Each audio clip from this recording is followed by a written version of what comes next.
გვისმენდით ალბათ და თუ იმედი მაქვს მოусმინეთ გირჩი მეტი თავისუფლებას ლიდერს ზურაბ გირჩი ჯაფარიძეს, რომელმაც მორიგჯერზე გახსნა ძალიან საინტერესო დისკუსია. ის ამბობს თუ რამ გვასწავლა საკუთარმა გამოცდილებამ და თუ რამეს გვასწავლის კაცობრიობის ისტორია, გაფორმებულ დიქტატორაში ყოველთვის აგებს დანაწევრებული და ცალკევებული გახლეჩილი საზოგადოება გამარჯვება მხოლოდ ძალების გაერთიანებაშიაო, მაგრამ ამ გაერთიანების პერსპექტივას რომ არ ჩანს, ამაზე ალბათ უნდა შევთანხმდეთ ობიექტურად. თუ მოусმინეთ ამ ვიდეოს და თუ მოისმინეთ ის 8 შეკითხვა თუ არა და გაგიმეორებთ თანდათან და პრინციპში ვიცი რა შეკითხვებზეც არის საუბარი, შეკითხვები ლოგიკურია და სწორია, ხო? სწორი კითხვებია, რა თქმა უნდა, სკეპტიციზმს საარჩევნოებთან დაკავშირებით აქვს ძალიან მყარი საფუძველი, ხო? როდესაც ჩვენ საუბრობთ ავტორიტარულ რეჟიმზე, ბუნებრივია, არც ერთი ავტორიტარული სახელმწიფო ნორმალურ არჩევნებს, კონკურენტულ არჩევნებს არ ატარებს. და ამისათვის იყენებს ყველა ინსტრუმენტს, ყველა მექანიზმს. დაჭერა იქნება ეს ქვეყნიდან, ესე რომ ვთქვათ, გაძევება ადამიანების, დაშანტაჟება, მოსყიდვა, ყველა ინსტრუმენტია გამოყენებული. გასაგებია, რომ ეს არის. ეს თვითონ საარჩევნო დღეს და საარჩევნო პროცესში, მაგრამ რა თქმა უნდა, იქ იყო ძალიან მნიშვნელოვანი საკითხები, რაც მერე სპობს ამ გასაჩივრების შესაძლებლობას. მე ვქვი, რომ არჩევნების დღეს მეთქი, არა, მე ქვეყნიდან გაძევება, დატოვება, დაშანტაჟება ეს არ ხდება არჩევნების დღეს, ეს მთელი პროცესის ნაწილია, ხო? შესაბამისად, ამ ეს კითხვები არსებობს, ბუნებრივია, მაგრამ მე მაინც ვფიქრობ, რომ აი ამ თემის ესეთი აქტუალიზაცია, ამ თემაზე დისკუსიის წამოჭრა, ხო, არ მიმაჩნია თლად ლოგიკურად დღევანდელ ვითარებაში, იმიტომ რომ ჯერ ერთი ესე რომ ვთქვათ, დიქტატურა მე მაინც ვფიქრობ, რომ ჩაბეტონებული საბოლოოდ ვერ არის, არ არის კი არა, ვერ არის, თუმცა ხელისუფლებას ეს ამოცანა აქვს, რომ წლის ბოლომდე ეს ყველაფერი დაასრულოს, ეს პროცესი, ეგრეთ წოდებული სუვერენული დემოკრატიული მართლობითი მოდელის დამკვიდრება, ხო, როდესაც არსებობს ერთი დომინანტური პარტია და მისი სატელიტური, ხო, ფასადური ოპოზიცია, რომელიც თანხმდება თამაშის წესებზე, როდესაც ხელისუფლებაზე, ძალაუფლებაზე მათ პრეტენზია არ აქვთ და მოუზომავენ გარკვეულ ბოსტანს და იქ იკვებებიან იმ ბოსტანში, ეს არის ხელისუფლების ამოცანა. თუმცა აქვე არსებობს გარკვეული წინააღმდეგობის მოძრაობა. ეხლა დღეს დისკუსია იმაზე, არჩევნებში უნდა მივიღოთ მონაწილეობა თუ არ უნდა მივიღოთ, კითხვები უნდა დავსვათ თუ არ უნდა დავსვათ. მე ვფიქრობ, არც თუ ადეკვატურია, რატომ? იმიტომ რომ პოლიტიკა არ არის დოგმა. არ ვიცი რამდენი დრო დამრჩაო და ეს კითხვები უნდა დავტოვო, ადამიანს ელოდება 15 წლიანი ციხე. კი, მაგრამ ციხიდანაც ხო რაღაცნაირად ადამიანები წერილებს აგზავნიან, რაღაცა ხდება, ხო? მე იმიტომ გეუბნებით ამას, რომ ჯერ მაინც მცირე იმედი რჩება, რომ აქამდე არ მივა საქმე, ხო? მე იმას გეუბნებით, რომ არჩევნებში მონაწილეობა არ მონაწილეობის საკითხი არ არის საკითხი, რომელიც დღეს უნდა გადაწყვიტოს ვიღაცამ, ხო? ეს არის საკითხი, რომელსაც უნდა შეხედოთ პოლიტიკურ დინამიკაში. ხო, ჩვენ არ ვიცით არჩევნები ეხლა 2020 რიგარეში არ დაინიშნა 2028 წელს არის, ხო?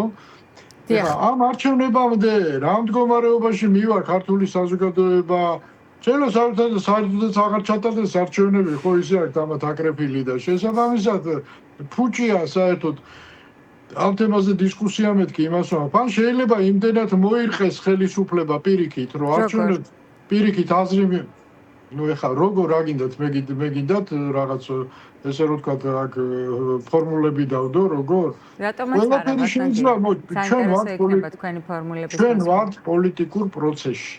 პოლიტიკურ პროცესში თუ აღიარებთ, რომ პოლიტიკურ პროცესში ვართ, ხო? შესაბამისად, ყველაფერი შეიძლება არჩევნების დანიშვნის დღემდე მოხდეს. შესაბამისად, დღეს თეორიული დისკუსია არჩევნებში მონაწილეობა არ მონაწილეობასთან დაკავშირებით არასწორი მგონია, იმიტომ რომ ნებისმიერი ვინც ითქვის, რომ ან მონაწილეობს, ან არ მონაწილეობს, მოცემულობა იმდენად შეიცვალოს, რომ ან ერთი მხარე, ან მეორე მხარე, ან ესე რომ ვთქვათ, თავისი ტყვის იძულებული გახდება, რომ თავისი ტყვა უკან წაიღოს, ხო? აქედან გამომდინარე, რატო ვლაპარაკობთ იმის ნაცვლად, რომ პოლიტიკური პარტიები ცდილობდნენ მთავარი აქტივის რეალიზებას. რაშია მთავარი აქტივი? მათ ერთად ყოფნაშიც კი არ არის, ხო? ჩვენ უნდა გვესმოდეს, რომ ხელისუფლებას პარტიები არ მიაჩნია ძალად, ხო? ეხლა ჩვენი ხელისუფლება ანგარიშს უწევს მხოლოდ ძალას. მხოლოდ ძალას, თუ აიძულე მარტო მაშინ გადადგავს ნორმალურ ნაბიჯებს. ძალაში რას გულისხმობთ? ხალხის პროტესტს? ძალა არის ხალხი. და სად ვნახეთ? ანგარიშ გაწეული ხალხის პროტესტი სად ვნახეთ ამ 2 წლის განმავლობაში როგორც მინიმუმ? როგორ რაში სად დაიხია? ჯუშენის დაავადების თემა არის, ხო? ან მანამდე არაერთხელ დაუხევიათ უკან, ეხა როდესაც რეალური იგივე გავრილოვის ღამე მაგალითისთვის გეტყვით, ხო, როდესაც ხელისუფლებამ უკან დაიხია ის გადადგა ყობახიძე გადადგა, მე დღეს პრემიერ-მინისტრია და შინაგან საქმეთა მინისტრი, ვისაც გავრილოვის ღამის მოწყობა ბრალდება, ახლაც ამის გამო სამართლდება, ისიც ძალიან მალე პრემიერ-მინისტრი გასაგებია. ეს უკვე ჩვენი პრობლემაა, ხო, იმიტომ რომ ეს ჩვენი ნაციონალური, ნაკლოვანებაა, ესე ვთქვათ, რომ ჩვენ ბრძოლაში გამარჯვება, ომში გამარჯვება გონია და სინამდვილეში ომი ბევრი ბრძოლისგან შედგება. ჩვენ რომ მცირე გამარჯვებას მივაღწევთ, ხო, რაღაც ბრძოლაში გონია, რომ ამით ყველაფერი დასრულებულია, მივდივარ და ვიძინებთ. ამასობაში მტერი გადაჯგუფდება, ცოტა ხნით უკან დაიხევს და მერე ისევ შემოგიტევს, ხო? ამას აკეთებს მოდივად ხელისუფლება. შესაბამისად თუ ხდება ძალის ფორმირება, ხო? ამ ძალამ არასდროს არ უნდა დაიძინოს, არ უნდა დაიშალოს, სანამ საბოლოო შედეგს არ მიიღებს და ჩვენ როგორ ვართ, იცით, ერთ დღეს გამოვალთ 26 მაისს შევიკრიბებით 200,000 კაცი, წავალ სახში დავიძინებთ კბილად. ხელისუფლება იმ დღეს არის შეყუჟული, მეორე დღეს ისევ გამოდის და ყელყელაობს, ხო? ამოსუნთქვის საშუალება არ უნდა მისცე. ესე კეთდება პოლიტიკა, თორე ხა მთელი დეკემბერი ასე იყო, ბატონო გია, ალბათ გახსოვთ და დარწმუნებული ვარ, თქვენც არაერთი მაგრამ რით დასრულდა ეს ჩვენ ვერ შევძელით მაინც, ხო, პროცესის ბოლომდე მიყვანა. ეხა საქმე იმაში გახლავთ, რომ კიდევ ერთხელ გავიმეორებ, ხელისუფლებას ეშინია ძალის. ძალა არის ხალხში, მაგრამ ეს ხალხი დაშლილია სხვადასხვა პროფესიულ ჯგუფებად, სოციალურ ჯგუფებად, ხო, სამზარეულოებში, გაბნეულია ეს პროტესტი. ამას სჭირდება კონსოლიდაცია. ამ დიდ ენერგიას სჭირდება კონსოლიდაცია, გრძელვადიანი, ისე კი არა, რომ მოდი, აქცია დავნიშნოთ და აქციაზე შევიკრიბოთ. გრძელვადიანი კონსოლიდაცია სჭირდება. გრძელვადიან კონსოლიდაციას თავისთავად ჭირდება ლიდერები, ხო? ლიდერები, რომლებსაც ენდობა ეს პროტესტი, კონსოლიდირებული პროტესტი მთლიანობაში, რომელსაც პატივს სცემს, რომელსაც თვლის, რომ აქვს გეგმა და რომლის ხელისუფლებაში მოსვლის შემთხვევაში იცხოვრებს უკეთეს საქართველოში. ეს არის პოლიტიკის არსი, რაც მე ახლა გითხარით. დიახ. ამაზე ზრუნავს დღეს ოპოზიცია. მე ვფიქრობ, ამის გარდა ყველაფერზე ზრუნავს. არ ზრუნავენ.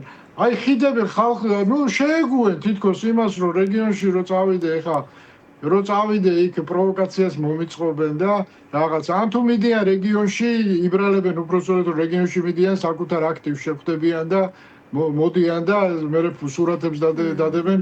თქვათ ასეც არ არის. ახლა მაგალითად თუ უსმენთ, ხო, ნაციონალურ მოძრაობაში მიმდინარე პროცესებს, იქ ახალი აქტორია შემოყვანილი ნანუკა ჟორჟოლიანი, რომელმაც პარტიისგან დამოუკიდებლად გადაწყვიტა, რომ ნანუკა ჟორჟოლიანის მე ძალიან პატივს და მის მენეჯერულ და მის ესე რომ ვთქვათ, ეს თვისებებს ვაფასებ ნამდვილად და დარწმუნებული ვარ, რომ მას ბევრი რამის გაკეთება შეუძლია, მაგრამ ეს ყველაფერი არის ავანსები, რაზეც თქვენ ლაპარაკობთ, ხო? კი ბატონო, ჩვენ თუ ამას ვნახავთ, კარგი იქნება, მაგრამ ჯერჯერობით ეს არ ხდება, რეალობაში არ ხდება. ეხლა ვირას ადრეგზელოს შავს და რას გვპირდება ეს ერთია, მაგრამ მეორეა რეალობაში რა გადადის.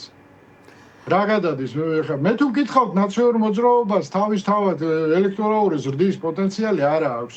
ნანუკას ერთადერთი რაც შეუძლია გააკეთოს არის ის, რომ შეინარჩუნოს ის რაც ნაციონალურ მოძრაობას დღემდე კიდევ აქვს, ხო? ამის შენარჩუნება იქნება მისი მაქსიმალური შედეგი. ხო, იმიტომ რომ პარტია მუდმივად დეგრადირებს ყოველდღიურად, ხო, იფერთხება მისი ამორჩეველი, ბოლო ყველაზე მსხვილი იყო გაყოფა ამ პარტიის და ეს ახალი რო შეიქმნა და ელექტორატის დიდი ნაწილი თავისნა წამოიყვანა. ხო და ამ პროცესის შეჩერება ნანუკას შეუძლია, კი ბატონო, მაგრამ ის რომ ეხა ნაციონალურ მოძრაობას კიდე ვიღაცა ხმას მისცემს დამატებით და ვიღაცა ესე რომ ვთქვა, ვიღაცა შემოერთებს, მე ამას ძალიან სკეპტიკურად უყურებ, ძალიან მარტივი მიზეზის გამო. დიდი ბოდიში, მაგრამ ჩვენ არჩევნებზე რის მივდივართ? რომ ავრჩიოთ მომავალი, ხო ესეა? მომავლის არჩევნის მივდივართ. აი თავისუფლების მოედანი მაგალითად ცოტა ხნის წინ იჯდა ჩვენთან სტუდიაში სიმონ ჯანაშია, ისინი პრაქტიკულად თბილისში მათი პოვნა ძალიან რთულია, სულ რეგიონებში არიან და სად არის ეს შედეგი სად არის მათი?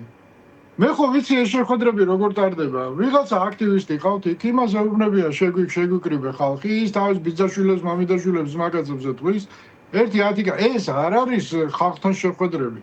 ოპონენტებს უნდა გაარღვიო ეს ყველაფერი და უნდა რასთავარია სიკო მაგაზე საუბრობდა ეხლა რომ ქართული ოცნების ამომრჩევლებთან გვაქვს პირდაპირ კომუნიკაციის შესაძლებლობა და მცდელობებიო და საპასუხო ვუბრუნებთ საპასუხო არგუმენტებს ჩუმდებიან ვერაფერს ვერ კი ბატონო ღმერთმაქნას ხო ღმერთმაქნას მაგრამ ყველაფერი ხო იზომება რა ეს ყველაფერი არის საუბარი გაიზომება ცოტა ხანში ის თავისუფლების მოედანი და ნახავთ რა იქნება რა. ბიჭო, რიარია უნდა შექმნა, ლიდერები უნდა გამოჩნდნენ. უნდა გამოჩნდნენ, ისინი უნდა ჩანდნენ, ძალას უნდა ასწირებდნენ. ემუქრება ქართული ოცნება, სულ მალე, აი შემოდგომისთვის შეიძლება ეს პროცესი ძალიან გააქტიურდეს და რიარიას ალბათ ყველა ერთად ნახავთ. ამას როგორ უყურებთ? ან ფორსირებული პროცესი, ჩვენ წინა კვირასაც ვლაპარაკობდით ამაზე ბატონგია, ფორსირებული პროცესი იყო მაშინ და უცებ ეს ყველაფერი შეჩერდა. რას უკავშირებთ თქვენ ამას? რას უკავშირებთ? ვერ გავიგე რა ფორსირებული. ფორსირებული პროცესი ლიდერების საქმეების სასამართლო დარბაზებში, საქალაქო სასამართლოში აღარ არის. არაფერი, ეხა ეს ხო ყველაფერი არის ბიზნეს შიგნით ხო პრობლემა არაა ქვეყნის შიგნით, ხო? ბიზნეს პრობლემა აქვს ქვეყნის გარეთ. ქვეყნის გარეთ როგორ ალაგოს რა ურთიერთობები და ალაგოს ხო ამის თავისი ალგორითმი აქვს, ხო? და იმ ალგორითმის მიხედვით მოქმედებს, კაცო. ხო ტერორისტული მეთოდიკაა ეს, რომ უნდა აიყვანო მძევლები და მე ამ მძევლებით უნდა ივაჭრო, ხო? გამოსასყიდის სიბად, ან გაყიდი, ან თუ ვერ მოილაპარაკე, არ გაყიდი და დახრიტავ. ჩვეულებრივი რაღაცა რა არის ამაში ხა ეს რატო შეიძლება დასავლეთი წამოვიდეს ამ ვაჭრობაზე? ბიჭო, ესე ფიქრობ, დასავლეთი წამოვა, მე ვფიქრობ არ წამოვა ესეთ ვაჭრობაზე, ესეთ ვაჭრობაში თანაბარ ზომად ვაჭრობაში არ ჩაერთვება, მაგრამ ბიჭინა ხო ჩვენერად არ ფიქრობს კაცო, იმას აქვს თავის ლოგიკა. ის ვერ ხედავს სხვა გზას, მით უმეტეს რომ ის არ არის თავისუფალი თავის ნაბიჯებში, ხო, თავის ტაქტიკაში, ხო, მას ის თავის მხრივ რუსეთის მძევალია, ხო? და იქიდან კარნახობენ ბევრ ამას რა და როგორ გააკეთოს. აქედან გამომდინარე, რატო გადადეს? იმიტომ გადადეს, რომ რადგან საგარეო პრობლემების არის მიბმული ამა დაპატიმრებაზე და საგარეო ვითარება, ხო, გლობალური ვითარება ვერ დაიწმინდა დღემდე, რომ ბიზნესს საბოლოო გაუწყვეტილება მიიღოს რუსეთის იმპერიაში გვაბრუნებს თუ აზერბაიჯანის ტიპის ავტოკრატიას აშენებს, ვერ მიიღო საბოლოო გაუწყვეტილება. და ამიტომ გადადო, იმიტომ რომ არ იცის რა მიმართულებით იაროს რა. ბატონია, ეხლა უკრაინაში რაღაცა მისთვის უცნაური პროცესი მიდის, იმიტომ რომ მას ეგონა რომ უკრაინა ესე რომ ვთქვათ განადგურდებოდა. აქეთ ირანის ირგვლივ რა ხდება და დაიბნა ეს კაცი, კაცო, მართლა სამჭკუაშვილი კი არ არის. ბატონგია, კიდევ ერთი საკითხი, რომელიც ძალიან მაინტერესებს თქვენგან.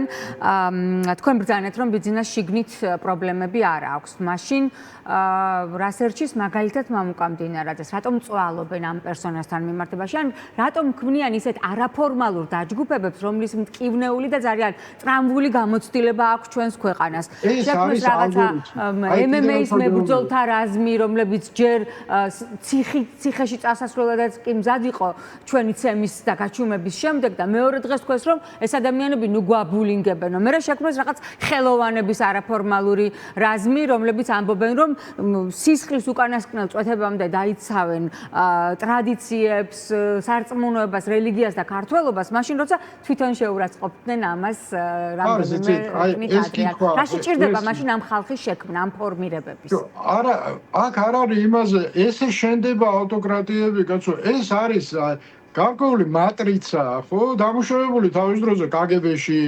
მერე საბჭოთა კავშირი რო დაიშალა, გარკვეული ტრანსფორმაცია მოხდა ამ ეგრეთ წოდებული მეთოდიჩკების და FSB-ში რაღაცა გარკვეული მოდერნიზირებული ვარიანტი შემუშავდა მეთოდიჩკების და ამ მეთოდიჩკებით ინსტრუქციებით მოქმედებენ, კაცო, როდის რა ნაბიჯი უნდა გადადგან კანონმდებლ ყველაფერი ხო იქიდან მოდის, ეხა ყველაფერი ხო იქიდან კარნახით ან შპარგალკებით მოდის. იქ რაც ხდება რაღაც პერიოდის შემდეგ აქაც მეორდება უბრალოდ ამას აკეთებენ მეტი არაფერი არ ხდება. ავტოკრატიების შემადგენელი ნაწილია ეს ყველაფერი. უცნაური იქნებოდა რომ ესეთი ზონდარ ჯგუფები არ შექმნილიყო, ეს იქნებოდა უცნაური. იმიტომ რომ არის რაღაცა რაც უნდა აკეთო კანონიერად, არის რაღაცა რაც უნდა გააკეთო კანონის სივრცის გარეთ, ხო? ანუ ძალისმიერი. რატომ უნდა გააკეთო? იმიტომ რომ შენ კონდეს იმის კომფორტი, რომ აი ამ სისტემას ეძახო ავტოკრატია კი არ დაუძახო, რომ ავტოკრატია ვარ. დემოკრატია დაუძახო, ხო? და სუვერენული დემოკრატია მე რო გიხსენეთ, აი ეს ტერმინი რუსეთშია მოგონილი. რუსეთშია მოგონილი და რეალურად ეს რა თქმა უნდა ავტოკრატიაა, ხო?